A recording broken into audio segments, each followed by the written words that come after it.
स्वारगेट अत्याचार प्रकरणातील पीडितेची बाजू आता प्रसिद्ध विधिज्ञ ॲडव्होकेट असीम सरोदे न्यायालयात मांडणार आहेत.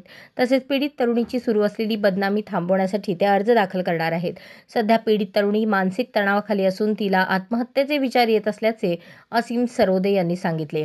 या प्रकरणातील आरोपी दत्ता गाडेच्या वकिलांनी पीडितेने संमतीने शरीर संबंध ठेवले असल्याचा दावा केल्याने पीडित तरुणीवर मानसिक तणाव वाढला आहे. तिच्या समुपदेशनासाठी 2 समुपदेशकांची मदत घेण्यात येत आहे. बलात्कारानंतर समाज माध्यमांद्वारे पीडितेची बदनामी केली जात असल्याने ती खूप व्यथित झाली आहे, असे ॲडव्होकेट सरोदे यांनी सांगितले. ॲडव्होकेट असीम सरोदे म्हणाले की पीडितेवर होणाऱ्या अन्यायाविरुद्ध आम्ही कोर्टात वकीलपत्र दाखल केले आहे. तिच्या मानसिक स्थितीचा विचार करून न्यायालयाने तिचे संरक्षण सुनिश्चित करावे.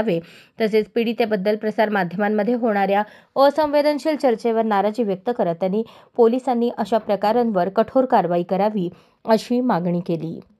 अशाच नवनवीन अपडेटसाठी जनता राज्य न्यूज चॅनलला सबस्क्राईब करा, लाईक करा आणि शेअर करायला विसरू नका.